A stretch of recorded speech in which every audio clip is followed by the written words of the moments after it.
it's the news that sent shockwaves through Hollywood and indeed the rest of the world. A string of actresses have now come forward to accuse movie mogul Harvey Weinstein, the man behind films such as Shakespeare in Love and The King's Speech, of alleged rape, sexual assault and sexual harassment. The latest stars to come forward are Gwyneth Paltrow and Angelina Jolie, who both say he made unwanted advances towards them. Now, a statement has been released on Harvey's behalf. It says that any allegations of non-consensual sex are unequivocally denied by Mr Weinstein. Mr Weinstein has further confirmed that there were never any facts of retaliation against any women for refusing his advances. So that's coming from his camp so far.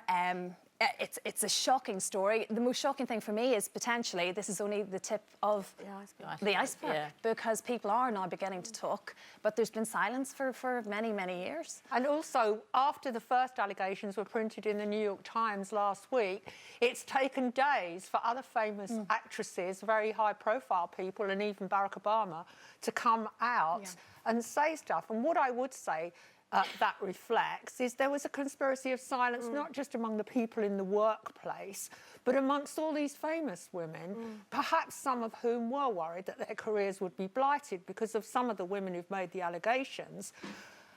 They haven't been particularly successful actresses for one reason or another, but some have been highly successful. But what it's all about is bullying.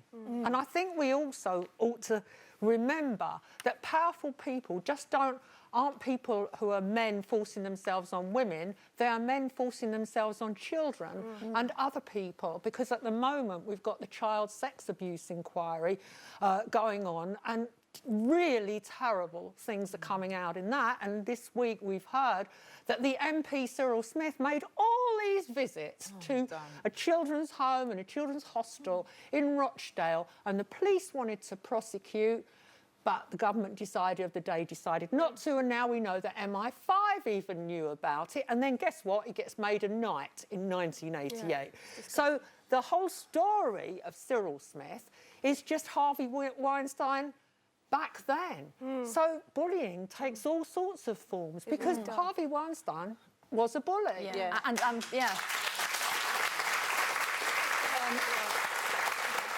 I was once in a situation where someone in power, I'd worked with this person for quite a long time, over many years, knew his wife, knew his kids, you know, treated him like he was like a dad to me, you know, like.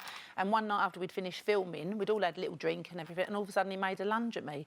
It was like, oh my God, what do you think you're doing? And he was really embarrassed, and oh my God, I was in such shock, I can't tell you. He said, oh, do you know what, I've had too much to drink, I should never have done that. I said, no, you should never have done it. And I never felt the same about him again after that, you know, like, it was such a shock, it really was. Because you then look at yourself and you think, did I do anything? Yeah, and I didn't do anything, you know, I'd always treated him like a mate. Yeah. And it was like such a shock for that to happen. And I think in these circumstances as well, do you know what really annoys me is that at some point people will go, yeah, but why did you go to the hotel room? Why, you know, and they make you as a woman feel bad. And I have to say, if Harvey Weinstein had asked me at 19 years old to go into a hotel room for an interview, I would have probably gone, because I would not expect somebody like that to, you know, have a lunge at me or be inappropriate, because you could do it in good faith. I wouldn't have gone to the room, I would have gone to reception or to the bar to meet him. But if they said come to the room, I would have thought, why do you want to meet me? You see, at 19, I wouldn't even, because I'm so innocent, I would just think, oh, they're just, you know.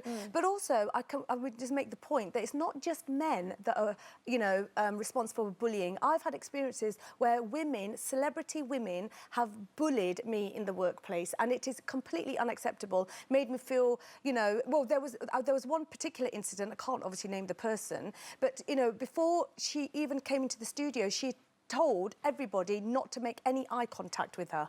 And you were just thinking, and this is allowed to happen. She's a household name. Household name. Yeah. And then it was my first experience ever with this presenter, and she ridiculed me, and at the end patronised me and said, oh yeah, your dad would have been really proud. And, you know, you're so shocked. But what really annoyed me is that presenter has been allowed to do that for years. And nobody bats an eyelid in this industry, and it's got to change. Yeah. It really has.